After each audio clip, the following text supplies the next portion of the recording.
Impact Audio presents The Power and the Money by Tevi Troy. Read for you by Timothy Andrés Pabon. To Matt Robinson, terrific editor and true friend. Introduction. Presidents come and go. They serve 4 years, sometimes 8. But CEOs, chief executive officers of large corporations, in contrast, can potentially reign for decades.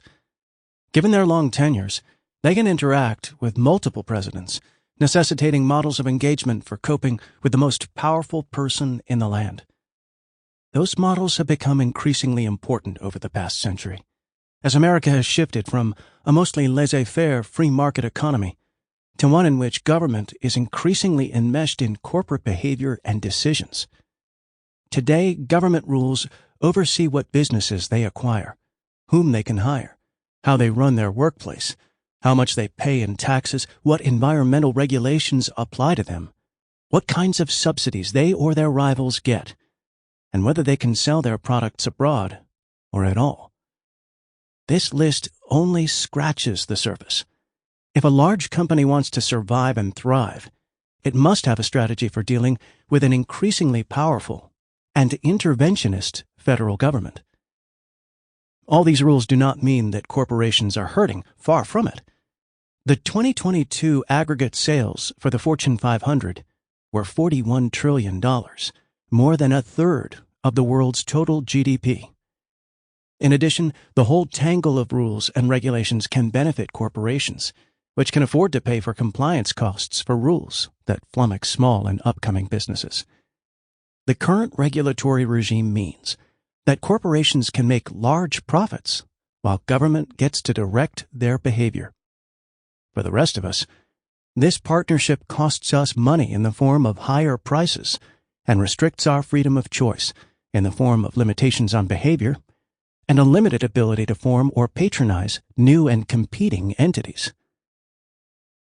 While the government entanglement with big business is profitable for corporations, it also brings challenges that carry definite risks.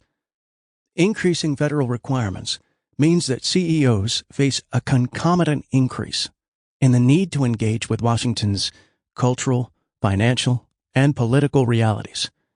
A CEO or a corporation that alienates the Washington establishment can be subjected to a painful variety of regulatory impositions that can potentially pose existential threats to companies in the form of banned products or outlawed business practices. CEOs need to make sure this does not happen to them or their shareholders. Given their dependence on and vulnerability to Washington, CEOs have their corporations spend an estimated $3 billion annually, lobbying Washington to shape regulations and legislation in ways that are more favorable to them.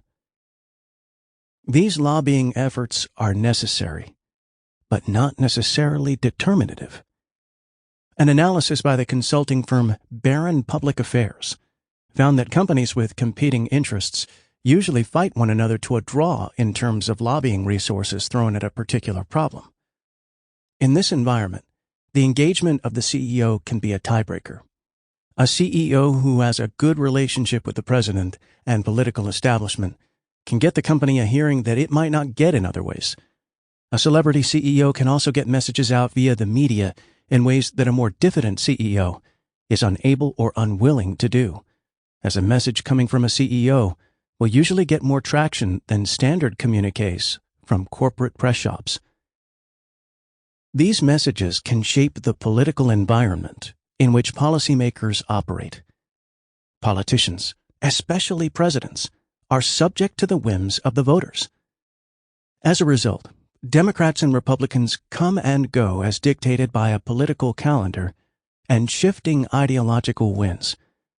Corporations have longer time horizons, so they try benefiting from the party in power, yet work with the other side of the aisle for when the political pendulum swings back. This can be tricky. As Paul Weaver notes in The Suicidal Corporation, companies and trade associations never know who their allies and enemies will be in the future. That is why business likes to go along with those in power and hates to oppose them. Another important dynamic is that not all CEOs Sample complete. Ready to continue?